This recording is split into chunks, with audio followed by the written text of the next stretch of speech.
शीर्षक पागल। पूरी रात तेज बारिश की आवाज़ ने पूरे मोहल्ले को जगाए रखा। टीन की छतों पर गिरती बूंदें कभी थप-थप करती तो कभी ऐसा लगता मानो कोई भीतर ही भीतर सिसक रहा हो। हवा में अजीब सी बेचैनी थी, जैसे प्रकृति स्वयं किसी अनहोनी की भूमिका बांध रही हो। और फिर सुबह ठीक 4 बजे धड़ाम, एक भयानक आवाज़ ने नींद, सन्नाटा और भरोसा तीनों को तोड़ दिया। कुछ ही पलों में रोने चिल्लाने की आवाज़ें एक-एक कर कानों तक पहुंचने लगी। लोग कह रहे थे, लाला की इमारत गिर गई। यह सुनते ही सबका दिल बैठने लगा, क्योंकि उस इमारत में 10-12 मजदूर परिवार रहते थे। लाला, लालच का दूसरा नाम। किराए के मोह में उसने मजदूरों की मजबूरी को चिड़ियाघर बना दिया था। उसी समय पंडित जी आंखें मलते हुए बाहर निकले। सामने किराने की दुकान का मालिक अपने छज्जे से बोला, पंडित जी, बहुत बड़ा हादसा हो गया है। लगता है कोई नहीं बचा होगा। फिर मजाकिया लहजे में जोड़ दिया, वो पागल तो धड़ाम की आवाज़ सुनते ही इमारत की ओर भाग गया। पंडित जी ने नाक भौं सिकोड़ते हुए कहा, अरे उस पागल से और क्या उम्मीद। और यह कहकर वे घर के भीतर चले गए।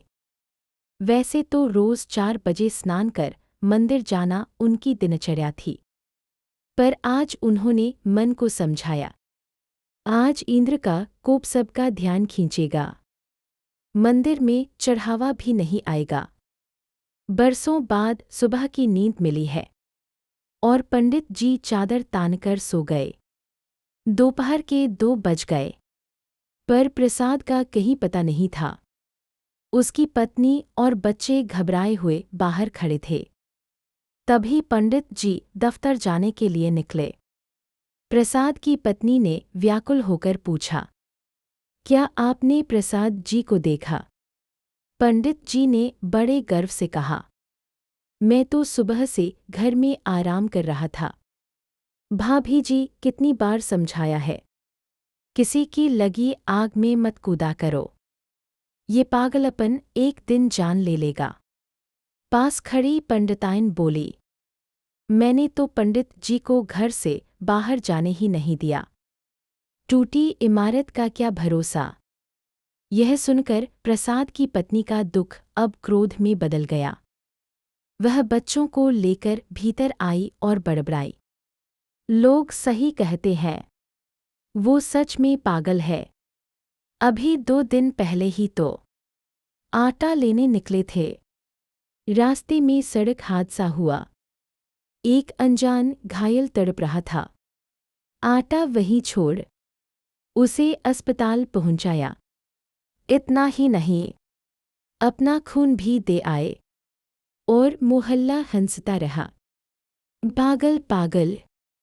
तभी दरवाज़ा खुला। प्रसाद घर लौट आए। पत्नी का गुस्सा देखकर वे शांत खड़े रहे। फिर धीमे स्वर में बोले, निस्वार्थ कर्म ईश्वर के खाते में अपने आप जमा हो जाते हैं और ज़रूरत पड़ने पर वहीं से लौट आते हैं। पत्नी ने ताना मारा, इसीलिए लोग आपको पागल कहते हैं। पंडित जी के पिता 2 साल से बीमार थे, पर पंडित जी के पास उनके लिए समय नहीं था। आखिर गांव वालों ने उन्हें खुद पंडित जी के घर पहुंचा दिया। झुर्रियाँ, सिमटा शरीर और उपेक्षा की गंध है। जीने के नीचे उन्हें एक कोना दे दिया गया और वही प्रसाद ने उन्हें अपने पिता जैसा मान लिया। तेल पानी सेवा ऐसी की बूढ़ा कुछ ही दिनों में खिल उठा।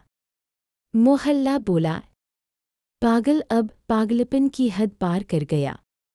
पंडित जी हंसते हुए बोले, मुफ्त का नौकर मिल गया।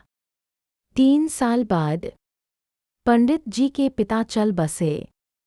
पंडित जी जानते थे, फिर भी मंदिर चले गए।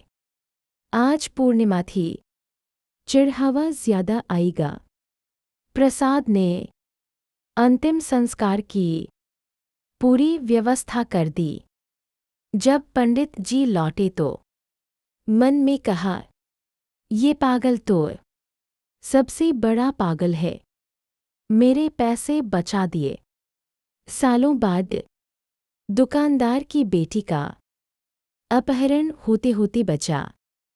प्रसाद अकेले भिड़ गए, खुद लहूलुहान हुए, पर बच्ची बच गई। अब वही दुकानदार बोला, ये पागल नहीं, फरिश्ता है। समय बदला। पंडित जी अमीर कॉलोनी में चले गए, बेटा अमेरिका चला गया। एक दिन सब्जी मंडी में झुके हुए पंडित जी प्रसाद से टकरा गए। प्रसाद का बेटा दौड़ता हुआ आया। माँ से मालूम चला कि आप सब्जी मंडी आए हैं, तो मैं आपको लेने आ गया। प्रसाद हंसकर बोले, ये लोग तो मुझे कोई काम ही नहीं करने देते। फिर बेटे से कहा, ये हमारे साथ वाले मकान में रहने वाले रईस पंडित जी हैं। प्रसाद के बेटे ने तुरंत पंडित जी के पैर छुए। प्रसाद बोले, बेटा, मैं तो पैदल घर चला जाऊंगा, तुम पंडित जी को मोटरसाइकिल से घर पहुंचा दो। पंडिताइन की तबीयत ठीक नहीं है। पंडित जी चुपचाप मोटरसाइकिल पर बैठ गए।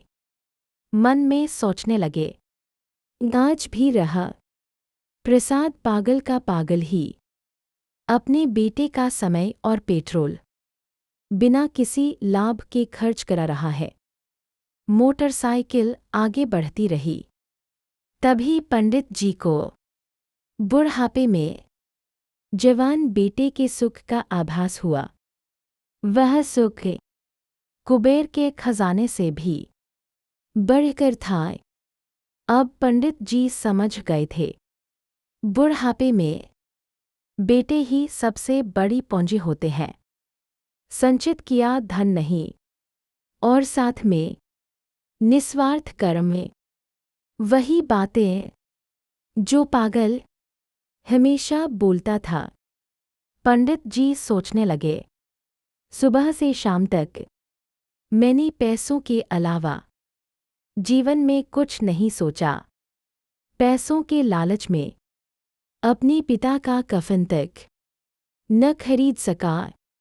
मेरे पिता का कफन भी प्रसाद ने ही खरीदा था, और मैंने उसे पागल कहा। आज उसका फल मिल रहा है। बेटा अमेरिका में धन संचित कर रहा है, और माता पिता यहाँ बुढ़ापे में अकेले हैं। सच में इस पैसों के लालच ने मेरा जीवन नरकी बना दिया। जिस मोहल्ले में अब मैं रहता हूँ, वहाँ कोई प्रसाद जैसा पागल भी नहीं, जो हमारी अर्थी पर कफन डाल दे, जिसे मैं जिंदगी भर पागल कहता रहा। वह पागल नहीं था, वह हम सबसे ज्यादा समझदार था। और पागल तो हम हैं जो खुद को समझदार कहते हैं। पागल कहानी के लेखक राजकुमार सचिव, विश्व समन्वय संघ।